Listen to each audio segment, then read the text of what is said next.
get right to the point.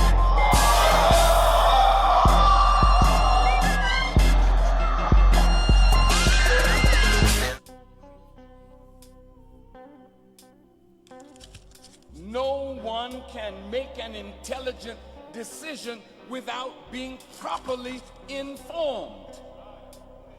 This is why this world wants to control the media.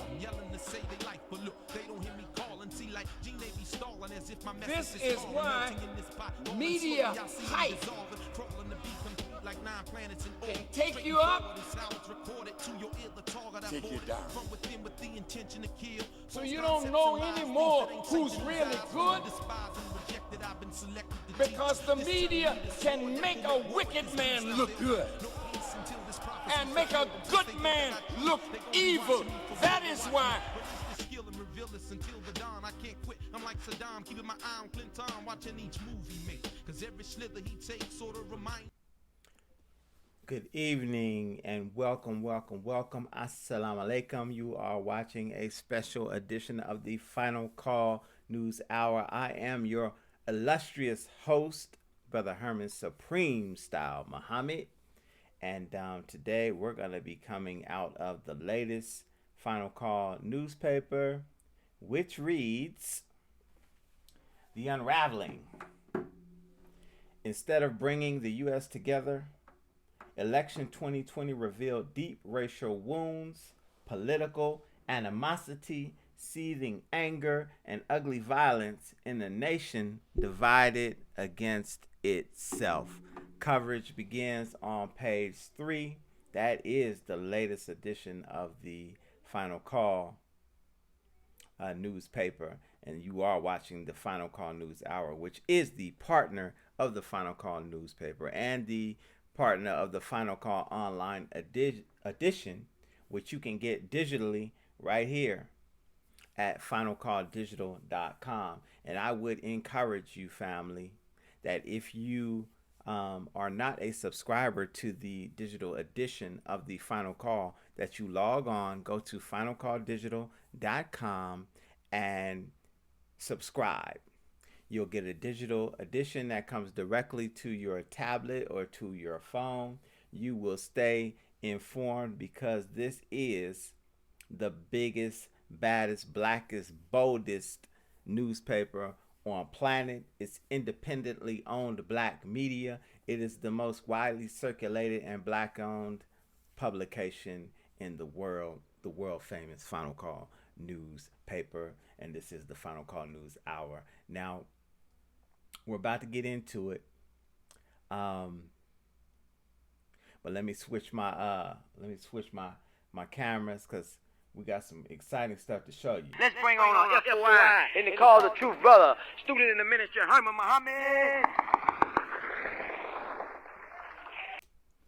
Now, the first story that we want to deal with deals with the presidential election.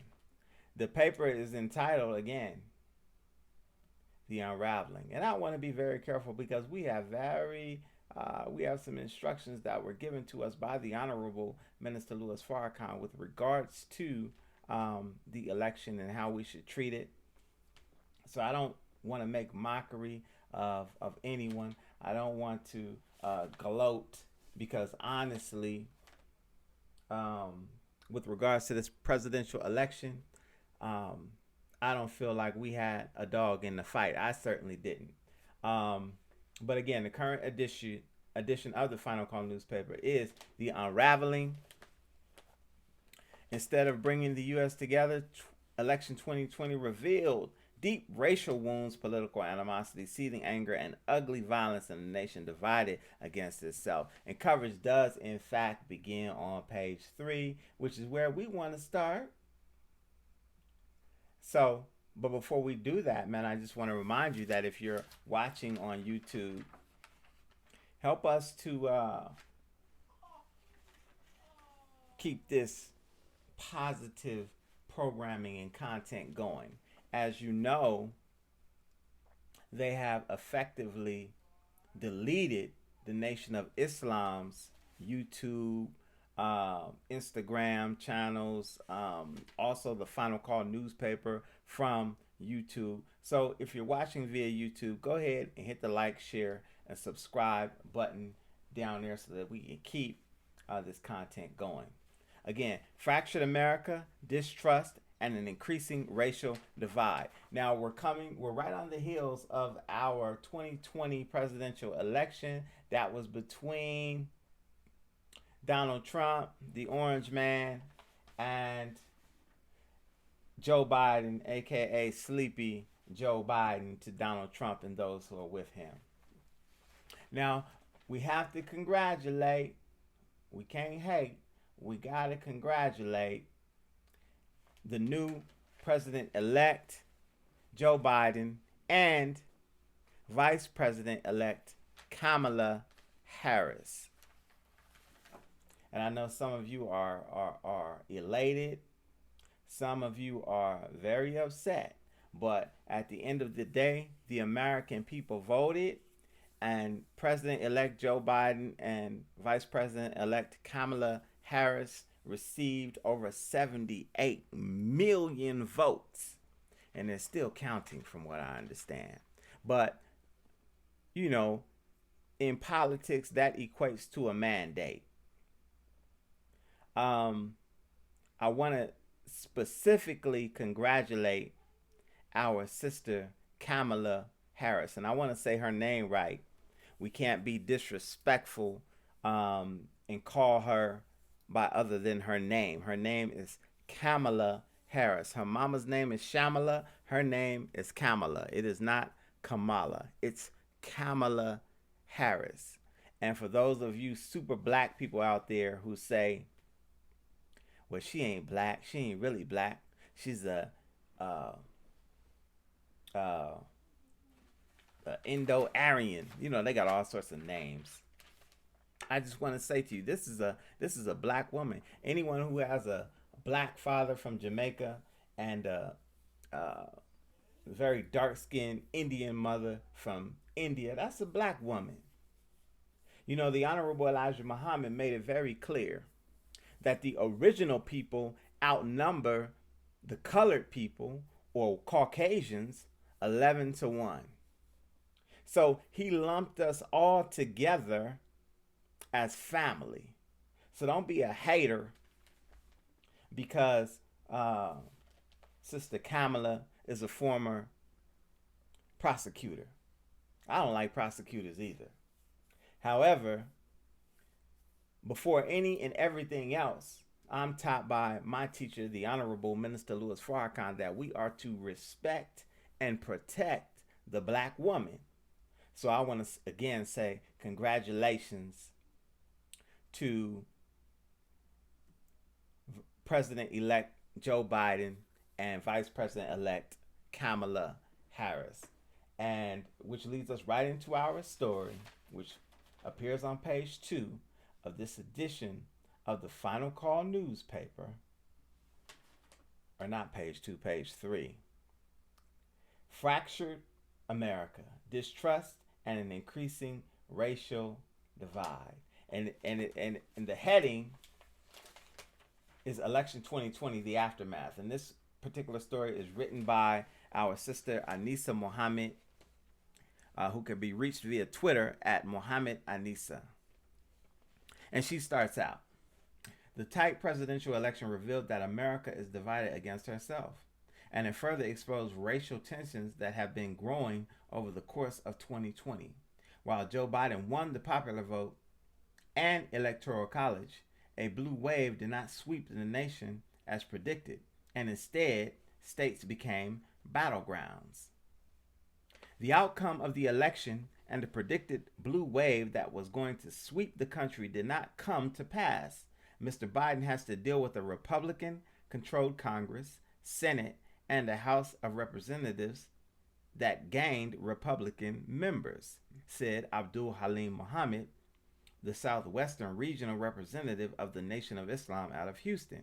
So regardless of what his agenda is, he's going to have to compromise and negotiate with a Republican-controlled Senate and an emboldened House of Representatives and the Supreme Court with a conservative majority.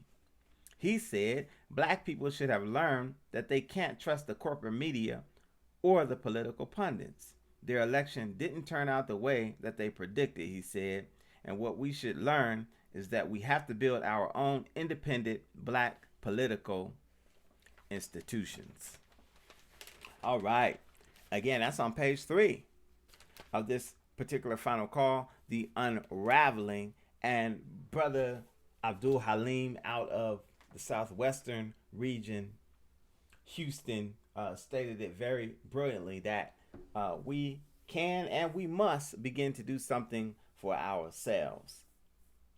The paper is entitled The Unraveling, and it's very interesting because that's the same message that the Honorable Minister Louis Farrakhan brought at our last Savior's Day, the unraveling of a great nation. And what we see is that even though you have an election where Mr. Biden was promising to unite the nation, it still seems to be unraveling.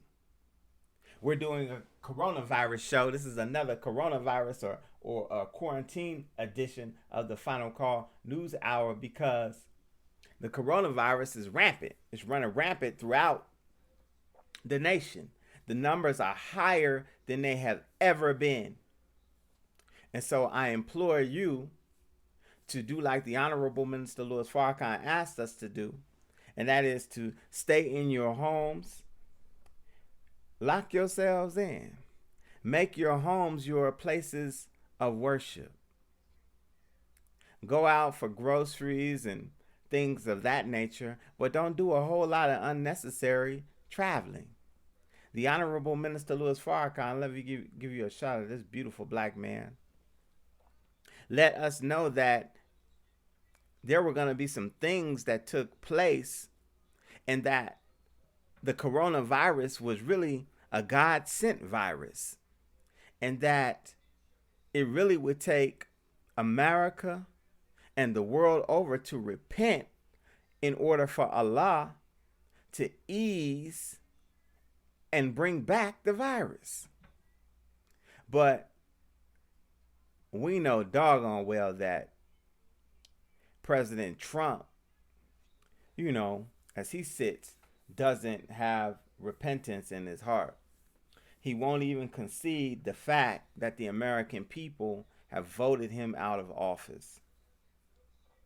But so here we are looking at America unraveling.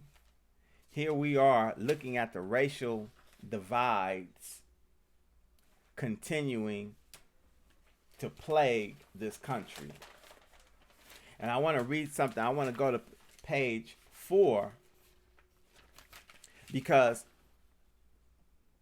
President-elect Biden said something very interesting during his acceptance speech that he gave in Wilmington, Delaware. He said something that I've never heard any white politician say in my whole time watching and knowing about politics. And that was, he said that black people, the African American community, had his back, and he's going to make sure that he has ours. Now, I don't know. I don't know if you all heard that. But I was totally floored when I heard that. That's amazing, because politicians don't normally promise black people anything. So this article on page 4 is entitled "Big Promises but Too Little Progress for Black Voters." And I want to remind you all that you need to pick up the latest edition of the Final Call newspaper. Pick it up. The Unraveling. Instead of bringing the U.S. together, election 2020 revealed deep racial wounds, political animosity, seething anger, and ugly violence in a nation divided against itself. Pick that up and particularly read the Honorable Minister Louis Farrakhan's article, which is at the top, Come Out of Her, My People. But pick that newspaper up. But I want to read something from this article. Big promises, too little progress for black voters. And this is written by our brother Brian E. Muhammad, who can be reached on Twitter at Global Peaks. At Global Peaks on Twitter. And it reads, in a 17 million acceptance speech before a mass drive-in of honking horns in Wilmington, Delaware, President-elect Joseph Biden thanked his vast coalition of supporters in an election he described as the most diverse coalition in history. In the November 7th remarks, he named Democrats, Republicans, Independents, Progressives, Moderates, and Conservatives among those that supported him. He thanked the young and old, urban, suburban, and rural, whites, Latinos, Asians, and Native Americans. At press time, Mr. Biden garnered 290 electoral votes. Now it's 306. Over the required 270 to become president, and won over 76 million, now it's 78, popular votes. He gave a specific shout out to black voters, crediting them with saving his campaign on several occasions. Quote, and especially for those moments when this campaign was at its lowest. The African American community stood up again for me. They always have my back, and I'll have yours, said President-elect Biden. Every 4 years, blacks are pushed and prodded to engage in national elections by candidate surrogates and black politicians as Democrats and Republicans vie for rulership in the United States. Overwhelmingly, in 2020, the appeal was to back Joe Biden, former Vice President and running mate Senator Kamala Harris of California. Yet the condition of black folks has gone relatively unchanged over decades of involvement in the political process. The black vote, I'm going to continue, is constantly sought.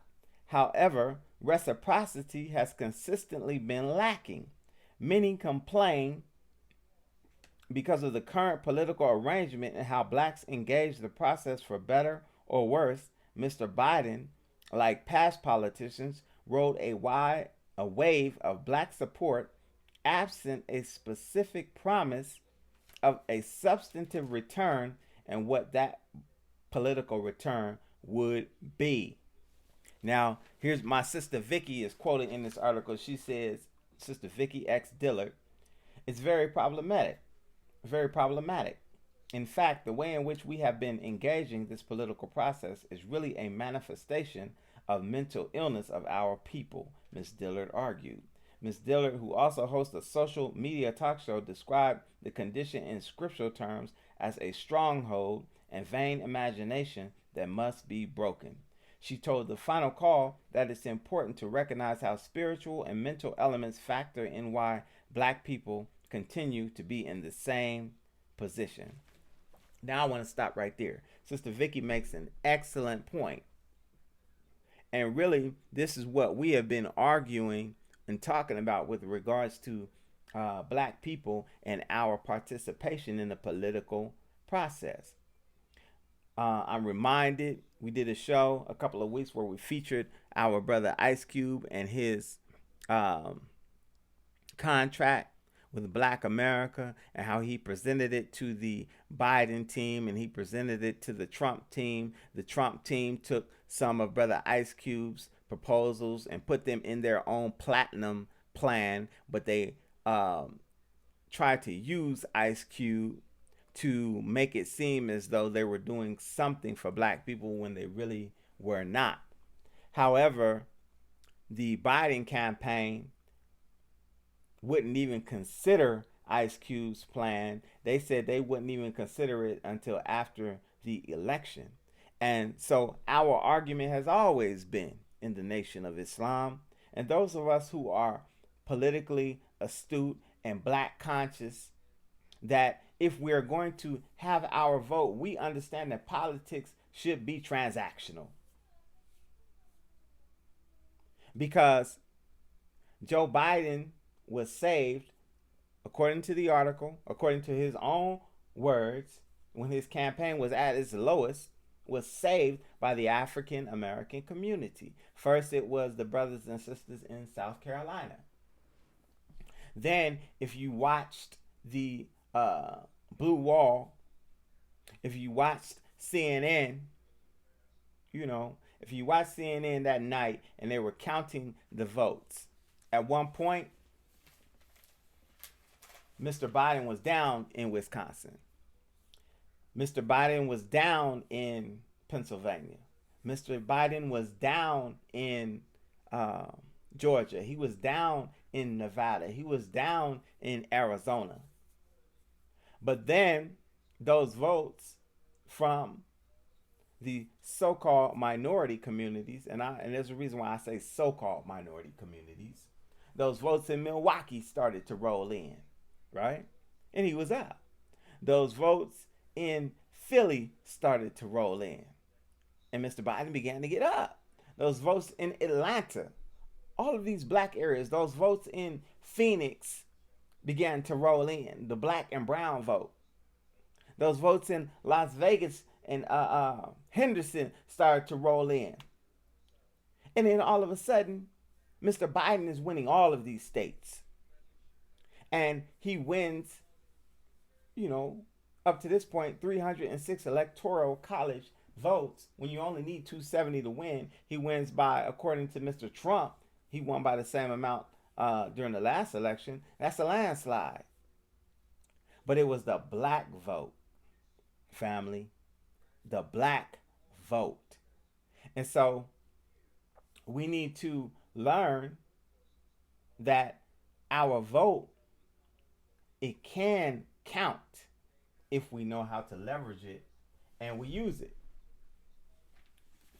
But I wanted to continue on a little bit before we get on to the next subject about this. But just making sure that you understand, that you know and you understand that our vote should be transactional. It's not about just going to vote for somebody just because they're a Democrat, because they got a D behind their name, or they got an R behind their name, or whatever the case may be, whatever your political affiliation. If you are going to vote, you should vote like the Honorable Minister Louis Farrakhan taught us. You should vote your own interest. You should get something because of your vote. You should get something in exchange for your vote. Don't just give your vote away. So, Sister Vicky continues. She says the actions of our people to support something for nothing is not only classic slave behavior, it's nonsensical, not logical. She contends where facts and common sense don't persuade black folks is an indication of a spiritual issue. The way black people are indoctrinated in America is the problem in her view. It's a conditioning and a programming. There's malware that's been in our people for hundreds of years, said Ms. Dillard. She sees black political advocates and politicians who peddle black voters as trying to revive a dead thing, while God is offering black people a promised land according to the teachings of the Honorable Elijah Muhammad, patriarch of the Nation of Islam. When asked what the equation would look like absent the sickness, Ms. Dillard said self-determination. Absent this sickness, it will look like a unified demand for separation, land, or reparations. It would be a combination of these things, at least a start with one of those elements, states Ms. Dillard. Now, man, praise be to Allah, Sister Vicky is on point. And you can watch her on, I think it's flynubianqueen.com. She's all over the internet and the social media space, Sister Vicky X. Dillard. But she makes a very good point. which is a point that I've always stood on as well, and that is we would be better served if we are looking to do something for ourselves.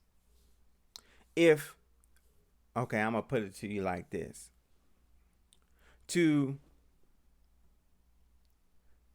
do the same thing over and over again, and to expect or expect a different result is what we call insanity. I mean, by definition, that's the definition of insanity. To do the same thing over and over again and to expect a different result is insanity. Now, I make that point because black people in America have been voting for white people to rule us for as long as we have been allowed to vote. We have been voting for whether it be the Democrat or the Republican Party to rule over us. However, we never receive anything in exchange for our vote, yet every election cycle, we have Negroes, colored people, and coons, surrogates for each party, encouraging us to go out and vote. They come up with these campaigns, these nonsensical campaigns, vote or die, or, they got all sorts of different campaigns. But we're never receiving anything in exchange for our vote. Like Sister Vicky says, it's a sickness. It's nonsensical. So if we as a people would decide to pool our resources and begin the journey of doing something for ourselves, not only politically, but economically, socially, educationally, in every single way, then our independence, our self-determination would cause politicians to come looking for us to vote for them, but at the same time, they will be offering something in exchange for our vote. But as long as we don't ask them for anything, they won't give us anything. Power concedes to nothing without a demand. But the Honorable Minister Louis Farrakhan said, you got to have some power in order to make a demand. So I'm going to get off my political soapbox, but I'm going to just encourage us to get up and begin the work of doing for self. Get up and begin doing the work for doing for self. Focus our efforts instead of this whole political piece. Do something for yourself economically. Do something for yourself in every single way, in every area in which black people are lacking. And again, once they see our self-determination, they will respect that. And they will come and they will look for our votes. But again, it'll be transactional as opposed to us voting just because a black man or a black woman is seeking that office. All right. Now we're going to move on to the next story. And again, we're dealing with this particular issue of the Final Call newspaper. Thank you all for watching. Current edition is The Unraveling. And pay particular attention to the Honorable Minister Louis Farrakhan's article, Come Out of Her, My People. But I want to talk about on page 2, man. Oh man, I am so happy and pleased to read this story. On page 2 is an article written by our beloved brother student minister Demetric Muhammad, who is a part of the Honorable Minister Louis Farrakhan's research team, and he does a commentary on an album that was recently put out by our beautiful brother, the God, Busta Rhymes. Oh man, let me give you a shot of Busta. Busta Rhymes, praise be to Allah. And in the background, you see he got Ricky Rose, Rick Ross. He got the mighty FOI of Miami in the background. But Busta Rhymes did an album, entitled,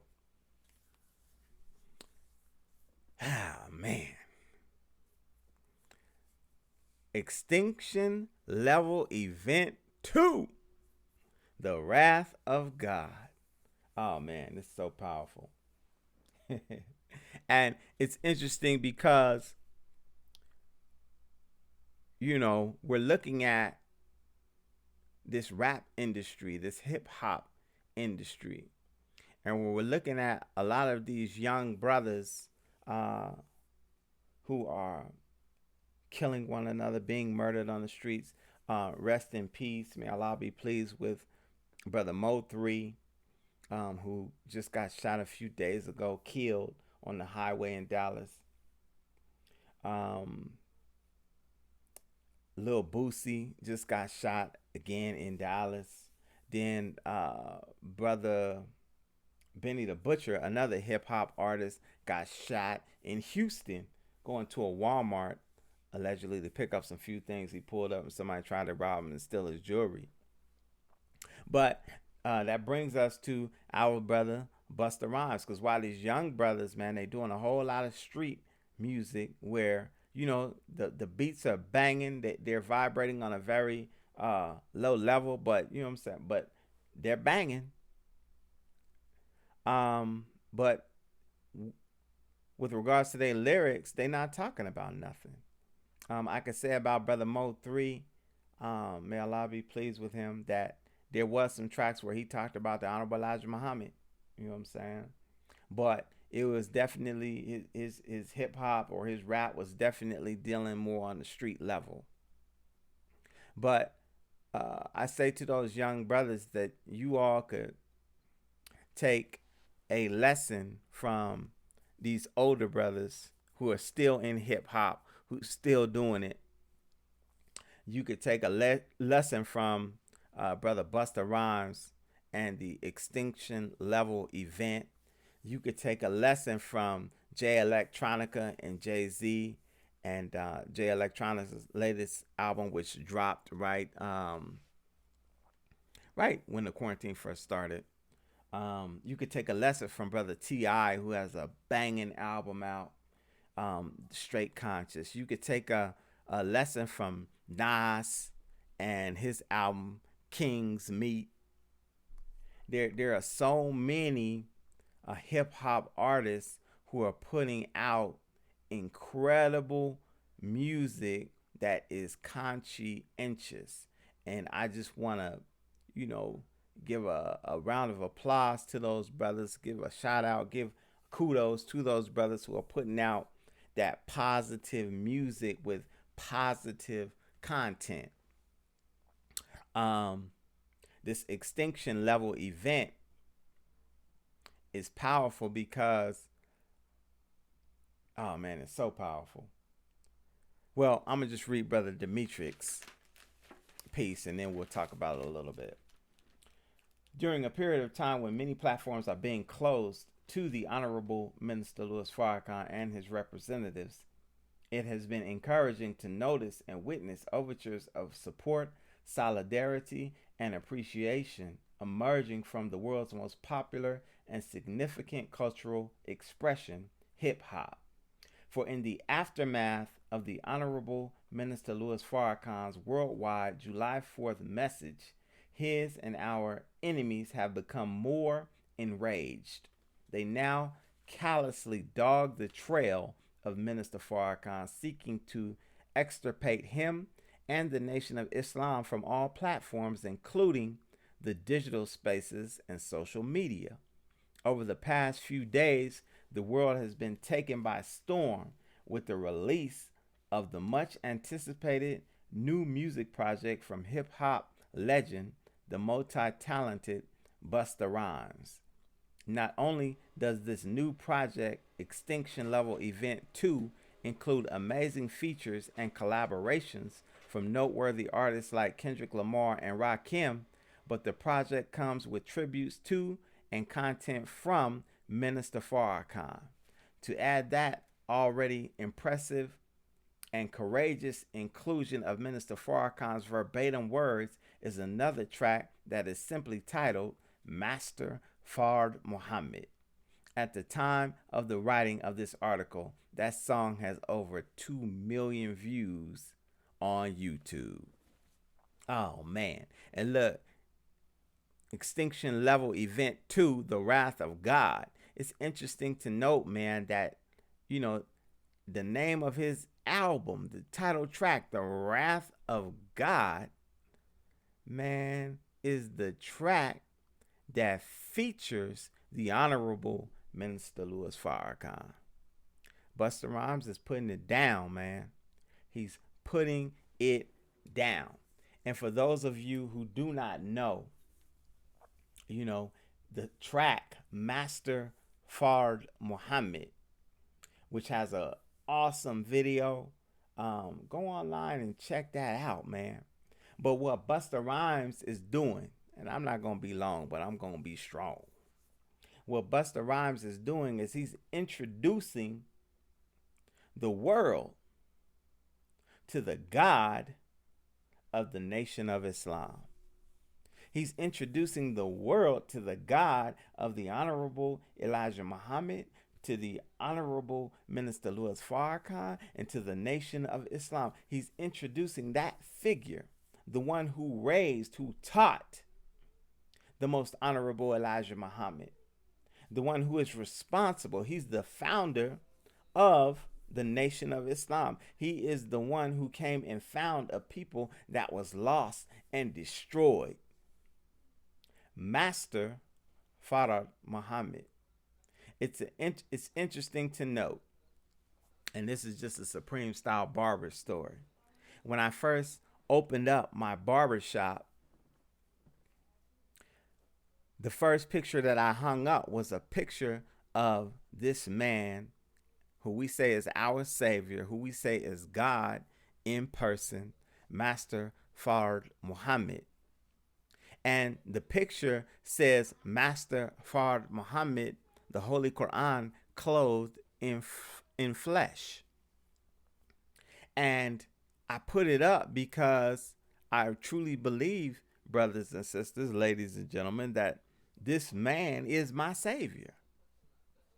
That he is God in person. Now, a lot of people have issues with that, and that's all right. If you don't know no better, you can have issues with it. But it caused many people to ask questions about Master Fard Muhammad because they had never heard of him. And that was part of the reason why I put him up. Now, with Busta Rhymes, I got a few people running through my space. I got some clients. But Busta Rhymes, an artist of his magnitude, by entitling a song Master Fard Muhammad, he is attracting millions, and causing them to ask the question, who is this Master Fard Muhammad? Who is this Master W. Fard Muhammad? And what is the Nation of Islam? Oh, man. Look, I mean, I gotta say that if you don't know who Master Fard Muhammad is, you just need to do a little bit of research. And don't be afraid to ask the question. Don't think that we are, because I know for those of us who might be Christian, you have to ask yourself the question, why are you a Christian? Who taught you that that was the religion of your fathers? Because if you do the knowledge, if you do the research, you'll find that, and this is what Master Fard Muhammad taught us. If you do the knowledge, if you do the research, you'll find that your people, when they were brought here during the transatlantic slave trade, if you are a descendant of slaves, your people weren't Christian when they were brought here. They were either Muslim or they were some other traditional African religion, but 9 times out of 10, they were not Christian. When we were brought here, the slave master used Christianity as a tool to break us, to make us into the type of slave that they wanted us to be. Now, I'm not saying that Jesus, the prophet Jesus, or the Christ Jesus, by whatever title or name you want to call him, that his teaching is a slave-making teaching. No, quite the contrary. His teaching is a teaching that will absolutely liberate you. But what I am suggesting, what I am saying is that the Christianity that the Caucasian gave black people was a slave-making religion. It's different from the teachings of Jesus.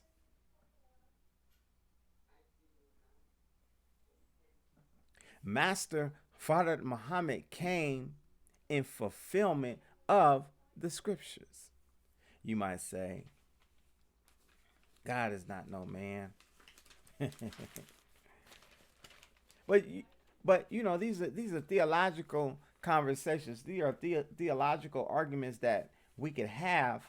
But I encourage you to read this article. And it starts on page 2 and it continues on page 32, where Brother Dimitri gives a brilliant defense of God being a man and Master Fard Muhammad being that long-awaited Mahdi that the whole Muslim world has been waiting on, and being that long-awaited Messiah that the Christian and the Jewish traditions have been waiting on. And study those terms. Study the theology of the Nation of Islam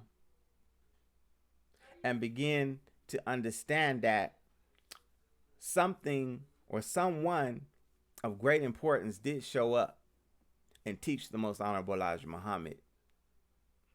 You can't help but look at the Honorable Minister Louis Farrakhan and what he has been able to do, the number of people that he has been able to raise or resurrect by Allah's grace. And you can't help but wonder, what type of man is this?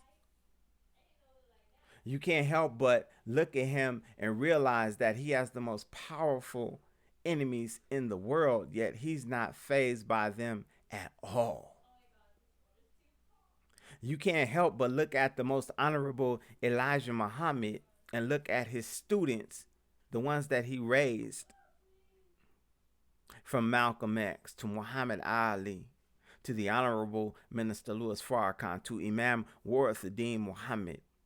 You can't help but look at him and the history of success that he had in this country and say, man, he had to know something. He had to know somebody.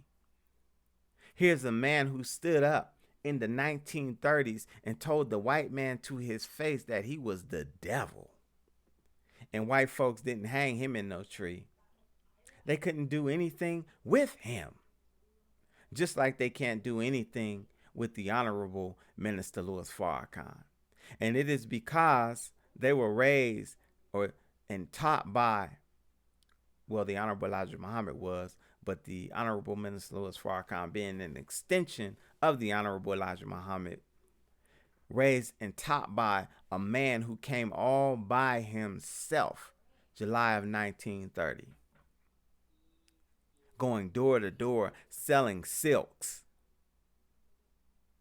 but at the same time teaching people who they were, teaching his people, his lost and found black people who were lost in the hells of North America under the affliction of a Satan, a satanic people, a devilish people who had destroyed the black man from being his own very self. This is Master Farad Muhammad. And listen, you got to learn, and you can read more about him, man. You know, come and log on to NOI.org and listen to Minister Ishmael Muhammad every Sunday at 9 a.m. Denver time, but 10 a.m. Central, and learn more about the teachings of the Most Honorable Elijah Muhammad. Learn, learn, learn. But don't be so quick to dismiss. Understand why these brothers, like I said, Busta Rhymes, Nas, T.I., J Electronica, Jay-Z, all of these brothers who are putting out this magnificently positive music, Rick Ross, who are they being influenced by? They're being influenced by the Honorable Minister Louis Farrakhan. He is their leader.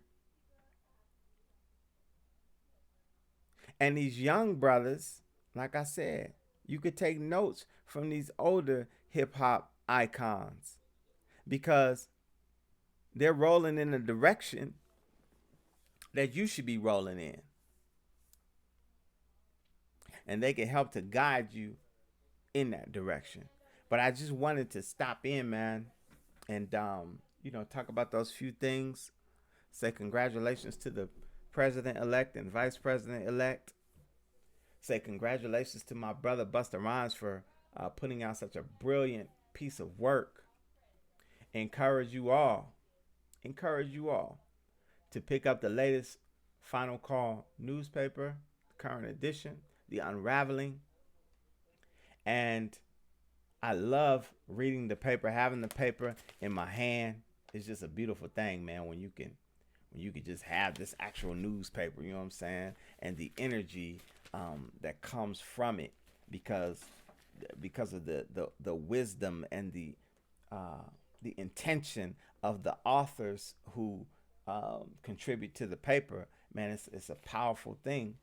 But if you can't get your hand on the paper because, we're quarantining, and I don't know if we're going to go back in, but if you're unable to get with a mighty FOI, Fruit of Islam, in your city, just make sure that you, like I said, go on to finalcalldigital.com and subscribe to the paper, and you'll get all of these issues. You can get all the back issues that comes directly to your phone, to your tablet. You could actually listen to the paper.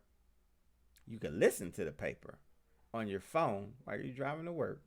I do it all the time. If I can't read an article or I want to read an article, but I haven't found the time that morning, I listen to it in the car. You dig? But that's it, fam. That is it. I just wanted to stop in and talk about those few things. And just remind you all. Let me see, what else do we got going on before I get up out of here?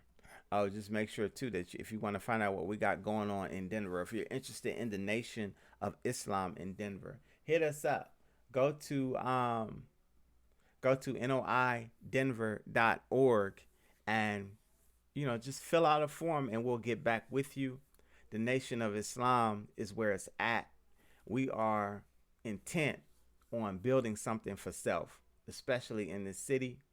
And man, you gotta check us out. So go to noidenver.org. Also, I want to plug my book, How to Get Rich in the Barber Cosmetology Game Handbook. You can visit www.astar2.com. Click on the link and you can get the new ebook or the paperback edition. This is a book that's compiled of 25 years of experience in this game. And it's not just for barbers or cosmetologists, but I have a bunch of pointers with regards to just entrepreneurship in general. So log on astar2.com and pick up that ebook or order the paperback edition. And all you gotta do is get on that homepage and just click on the link and it'll take you right to the book. I promise you, I'm gonna give you $1 million worth of game for $9.99. In the immortal words of my brother Jay-Z, $1 million worth of game for $9.99. But that's it, family. But I want to implore you, stay black, stay strong. If you don't stand for something, you'll fall for anything. And lastly, I want to say to you that we're trying to wage a revolution in this country. And a revolution means a complete 180-degree change. We're trying to go from niggas to gods. We're trying to go from being at the bottom all the way to the top. And there are so many things that you can do to be a revolutionary. But I want to implore you brothers, especially you brothers out there, that the most revolutionary thing that you can do is not start a business or do some community work, not even carry the Final Call newspaper, even though all of those things are revolutionary things. The most revolutionary thing that you can do, black men, is marry you a black woman. Marry a black woman, love her, be faithful to her, have some beautiful black children, raise or help to build a beautiful black community, and then help to contribute to your black nation. That's the word of wisdom today. Marry a black woman. Peace. We out. We love you. Stay black. Stay strong. Till next time.